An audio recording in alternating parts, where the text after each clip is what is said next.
मित्रों, परमात्मा मैं ही हूँ, उसके सिवा और कोई परमात्मा नहीं।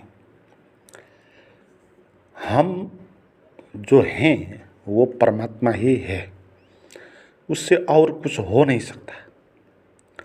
अगर हम परमात्मा नहीं होते तो कुछ हम होते नहीं, हमारा शरीर भी नहीं होता, हमारा मन भी नहीं होता, कुछ भी नहीं होता। मगर बात ये हो गई कि हम भूल गए कि हम परमात्मा हैं। हमने किसी और को परमात्मा मानना शुरू कर दिया। मैं परमात्मा हूँ ये बात जानने के लिए कुछ प्रतिभा आवश्यक होगी, कुछ जीवन के रहस्य को समझने के लिए कुछ दृष्टि भी आवश्यक होगी, कुछ प्रेम और हार्दिकता और अहोभाव और समर्पण का भाव भी आवश्यक होगा। तो ये सब चीज़ होगी तो ही हम जान सकते हैं कि हम परमात्मा हैं। जन्मने के बाद जो हम पैदा हुए, अगर उसको सही दिशा में हमने आगे बढ़ाया होगा बच्चों को, तो ये मुश्किल नहीं होगा कि जानने के लिए कि मैं परमात्मा हूँ। जैसे किसी समाज में इस किस्म का व्यवस्था हो जहाँ लोगों को ये वातावरण देती है कि वो जाने कि वो परमात्मा है, जहाँ अहंकार को विकसित करने के लिए कोई व्यवस्था नहीं हो, जहाँ उस किस्म की शिक्षा, उस किस्म का समाज नहीं हो, तो वहाँ पर बच्चे अपने आप ही खुद को जानते जाएंगे और अपने को परमात्मा महसूस करेंगे। मगर जहाँ अहंकार को बनाने की व्यवस्था होती है, जहाँ व्यक्ति को जगाने की नहीं सुलाने की व्यवस्था होती है, स्वतंत्र और मुक्त होने की नहीं उसको बांधने की, और समाज के नीति नियम परंपरा आदर्श के प्रति वफादार होने की जहाँ व्यवस्था होती है, वहाँ हम अपना होना है ना, उसको हम जान नहीं पाएंगे। वहाँ हम कुछ और चीज़ को जानेंगे, और वो चीज़ क्या होगा? अहंकार होगा। और वो अहंकार को जब हम जानेंगे कि मैं हूँ, ये मैं हूँ तो अहंकार है नहीं, वो तो परमात्मा है। मैं कुछ और हूँ, जैसे कि मैं शरीर हूँ, जैसे कि मैं मन हूँ। तो इस तरह आप मैं हूँ, मैं ये हूँ बोलेंगे तो आप अहंकार हो गए। केवल मैं हूँ जानेंगे, परमात्मा हो गए। और मैं कोई और हूँ ये बोलेंगे तो अहंकार हो गए। परमात्मा सीधा सीधा मैं है, और अहंकार सीधा सीधा मैं है नहीं। उसको अपना मैं बनाने के लिए दूसरे पर निर्भर होना होगा। इसलिए जो हमारा मैं है ना, अहंकार का मैं, वो अकेला है नहीं, वो स्वतंत्र मैं है नहीं, वो किसी पे चिपका हुआ मैं है, वो शरीर पर चिपका हुआ मैं है। जब हम बोलते हैं मैं, तो शरीर के जो भाव है उसको महसूस करते हैं, उसको अनुभव करते हैं। दूसरे भी जब हमको बुलाएंगे तब भी वो भी हमारा शरीर और हमारा मन को इंगित करेगा। तो जो अहंकार का मैं है वो केवल मैं है नहीं, दूसरों पर आधारित है, कोई और चीज़ पर आधारित है। और परमात्मा कोई और चीज़ पर आधारित नहीं, सीधे ही मैं है। मगर हमारा स्वभाव वही है, क्योंकि मैं सीधे ही होगा। किसी चीज़ को मैं आप बोलेंगे तो वो मैं नहीं होगा, वो चीज़ होगा ना।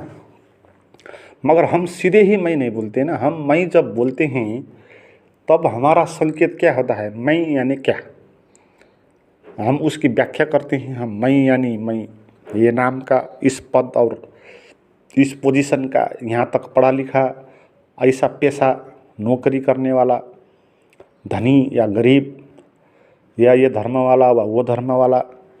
तो हमारा जो मैं है वो व्याख्या पर आधारित है, वो सीधे ही मैं नहीं है ना। जो झूठ होगा उसको बैसाखी चाहिए, उसको कुछ आधार चाहिए, तभी वो टिक सकता है।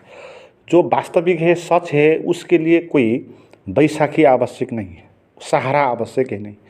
झूठ को ही सहारा आवश्यक होता है। जहाँ झूठ होता है, झूठ अकेला खड़ा नहीं हो सकता। झूठ को निर्मित करने के लिए कुछ चीज़ों को खड़ा करना होगा, तभी हम झूठ को खड़ा कर पाएंगे। अकेले झूठ को खड़ा नहीं कर पाएंगे, क्योंकि झूठ का अर्थ ही ये है कि जो है नहीं और जिसको माना गया, ये माना गया अहंकार है ना। मैं गरीब हूँ माना हुआ अहंकार है, मैं धनी हूँ माना गया अहंकार है, मैं छोटा हूँ, मैं बड़ा हूँ, मैं काला हूँ, मैं गोरा हूँ। इस सभी में मैं कहाँ खड़ा हो रहा है? मैं को खड़ा करने के लिए आधार ले रहे हैं ना। कहीं गरीब आधार है, कहीं धनी आधार है, कहीं हिंदू धर्म आधार है, कहीं मुसलमान आधार, कहीं ये पार्टी, कहीं वो पार्टी, कहीं ये नाम वो नाम, ये जाति। तो सीधे ही मैं वो है नहीं। यहाँ तक कि शरीर को भी आगे खड़ा करना होगा उसमें को निर्माण करने के लिए। वो खुद ही क्योंकि वो खुद कुछ है नहीं, वो खुद एक मान्यता है। वो वास्तविक अगर होता तो अकेले ही होता ना। वास्तविक जो चीज़ होगी उसको जानने के लिए, उसको बनने के लिए किसी और चीज़ का आवश्यकता नहीं पड़ेगा। झूठ को ही और चीज़ का आवश्यकता पड़ेगा। और सीधे ही जो हम हैं मैं, तो वो जो परमात्मा का अनुभव है वो तो सीधे ही है। उसको खड़ा करने के लिए कोई आधार आवश्यक है नहीं, वो सत्य है ना, वो उससे भिन्न और कुछ है नहीं। मगर अहंकार वाले जो मैं है उसको खड़ा करने के लिए कुछ ना कुछ आधार चाहिए, कुछ पैर देना पड़ेगा उसको, कुछ उसका हाथ देना पड़ेगा। तो इसलिए हम शरीर को मैं बोलते। तो बात यह है कि मैं हूँ, ये सच बात है। मैं ये हूँ, ये गलत बात है। जब मैं ये हूँ बोलेंगे, वहाँ ये होगा कि आप है तो नहीं वो, फिर भी आप उसको बोल रहे हैं कि हूँ, हैं। सीधे ही हूँ बोलेंगे तो आपने सच बोला।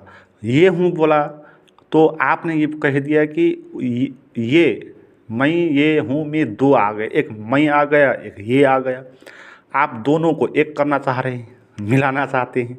और दो बात है तो एक कैसे होगी? मैं अलग होगा, वो अलग होगा। शरीर मैं हूँ बोलेंगे तो शरीर अलग शब्द है, मन अलग शब्द है, वो दोनों एक शब्द तो है नहीं।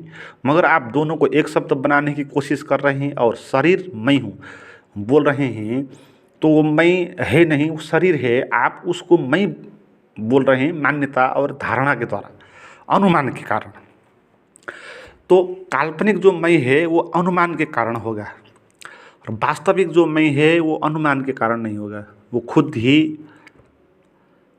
प्रकट हो जाएगा, सीधे ही मैं होगा वो। और हमारे भीतर जो ये सच वाला मैं है, तो जो इसका अनुभव है वही है जीवन, वही है जीवन का सार, वही है शाश्वत अनंत, वो विराट है, न कभी जन्मता न कभी मरता। तो वो जो है वही भगवान है, वही परमात्मा है, और कोई परमात्मा है नहीं। तो इसलिए बात क्लियर ये जाननी है कि हम ही परमात्मा है।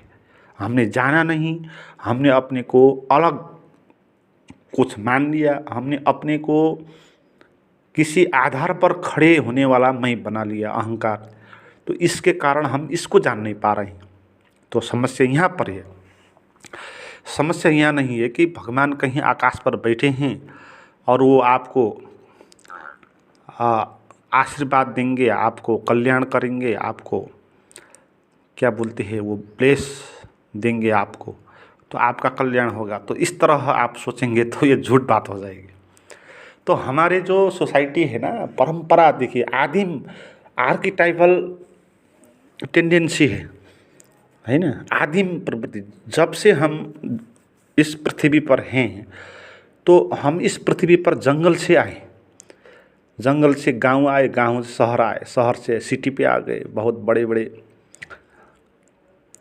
आविष्कार हो गया अब तो। मगर स्टार्ट में हम जहाँ से आए थे, जंगल से आए, और जंगल में जब आदमी रहता था तो उस वक्त उसके पास ज्ञान तो था नहीं, वो उस किस्म का मय का अनुभव उसने किया तो नहीं था, तो इसलिए भय डर ये सब होता था जंगल में। फिर और डर होगा, अनिश्चितता होगी, है ना, भविष्य का खतरा होगा। तो लोगों ने फिर आकाश की तरफ देखना शुरू कर दिया कि कोई आए और हमको बचा दे, तो इस तरह कोई अदृश्य चीज़ पर विश्वास करना शुरू कर दिया। तो ऐसे भगवान खड़ा हो गया, और हम इसी तरह मानते आए कि ऐसा कोई एक भगवान जो आकाश पर खड़ा है और जिसको हम पुकारे तो हम वो हमको सहयोग कर सकता है, इत्यादि इत्यादि। तो इसलिए जितना भी पढ़ा लिखा और नास्तिक क्यों ना हो, जब वो समस्या में पड़ेगा ना तो वो ऊपर की तरफ देखेगा। और हमारे लिए भगवान यानी ऊपर की तरफ देखना। हे भगवान जब बोलते हैं ना तो आँख ऊपर उठ जाती है। हम आँख क्यों ऊपर उठती है? क्योंकि हमने ऊपर कहीं भगवान को बनाया, वो धारणा है, वो अपने को न जानने का कारण किया हुआ अंधविश्वास है। भगवान परमात्मा ऊपर नहीं है, नीचे भी होगा ना, ऊपर होगा तो नीचे भी होगा। आप नीचे भी देखो कभी कभी। तो सच में तो जो भगवान है वो तो हम ही है ना। हमने जाना नहीं, इसीलिए हम बाहर उसको ढूंढ रहे, खोज रहे। तो गुरु के पास जाते हैं, गुरु को भगवान बोलते हैं, और ये सब चीज़ें होती हैं। तो ये कोई भी मान्यता क्यों ना हो धार्मिक परंपरा में, जहाँ भगवान को अपने से भिन्न जो मानता है वो गलत धारणा है। और ये सब अपने से भिन्न मानते हैं।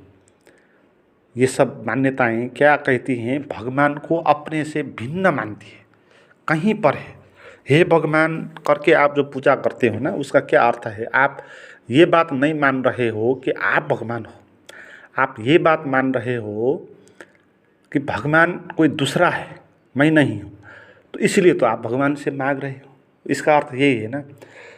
तो आप बोलते हो गुरुओं को भी आप मुझे आशीर्वाद दें, मेरा कल्याण करें, या प्रभु अनुकंपा करें, आपकी दृष्टि हम पर बनाई रखे। तो इस तरह हम जो भी बोलते हैं ना, ये बोलने वाली बात है, ये सब झूठ है ना। कोई आपको कृपा देने वाला ऊपर बैठा नहीं, कोई गुरु है नहीं जो आपको ब्लेस दे दे।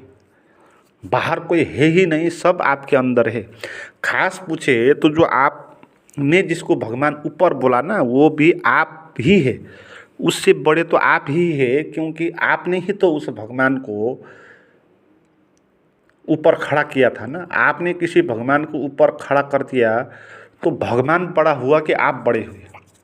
आप देखें इस बात को, क्योंकि आपने अगर खड़ा नहीं किया होता तो ऊपर भगवान खड़ा नहीं होता। तो भगवान के बड़े से बड़े तो आप हो गए ना, आप तो भगवान का क्रिएटर हो गए। तो इसलिए आपको भगवान की पूजा करना गलत है, भगवान को आपकी पूजा करना सही है। क्योंकि भगवान खुश होना चाहिए हमसे कि हमने भाई उसका निर्माण कर दिया, नहीं ना। तो भगवान कृत्य होना चाहिए। तो इस किस्म का बात है।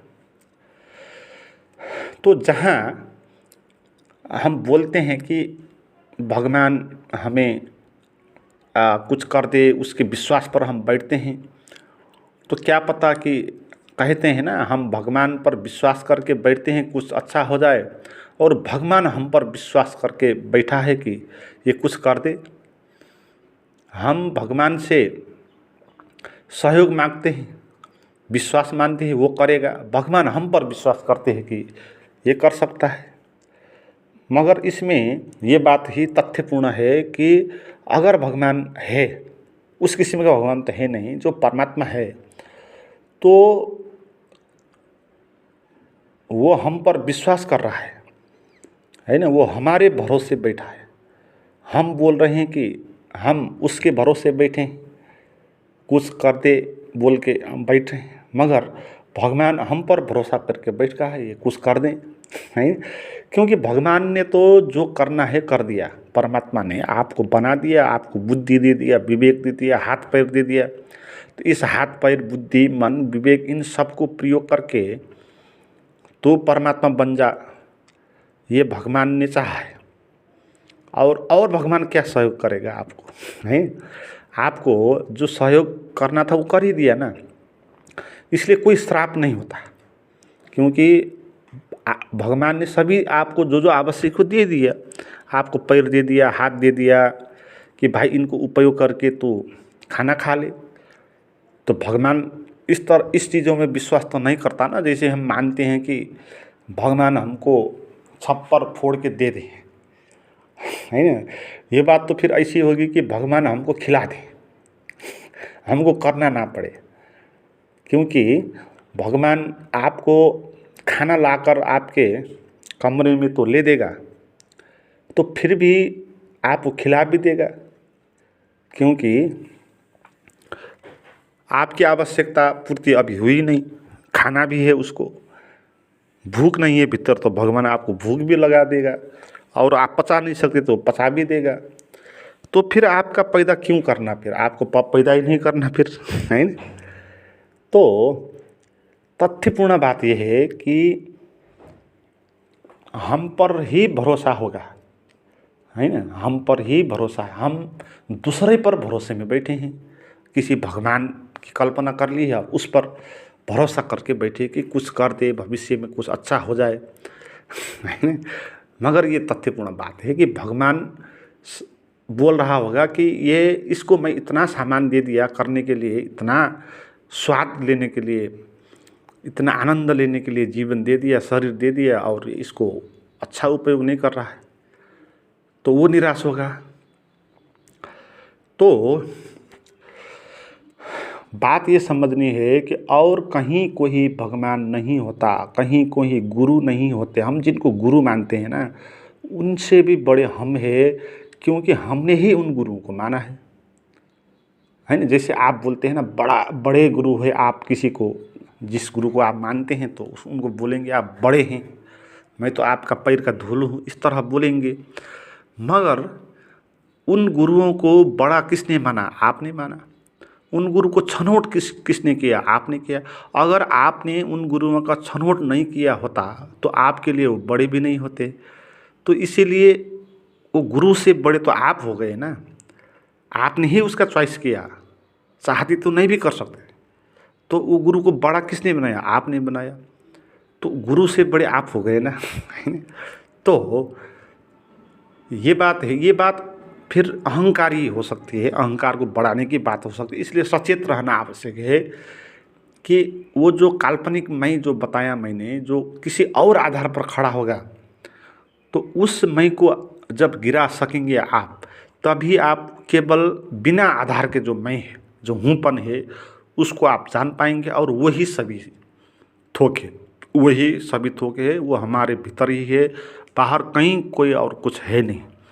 मित्रों, इस तरह आप ध्यान करके अपने उस बिना आधार वाले केवल मैं का अनुभव करना चाहते हैं, तो उसके लिए मेरे पास कुछ प्राइवेट गाइडेड मेडिटेशन है, वो आप ले सकते हैं। उसके लिए आप मुझे व्हाट्सएप पर बात करें, उसका नंबर डिस्क्रिप्शन में दिया है।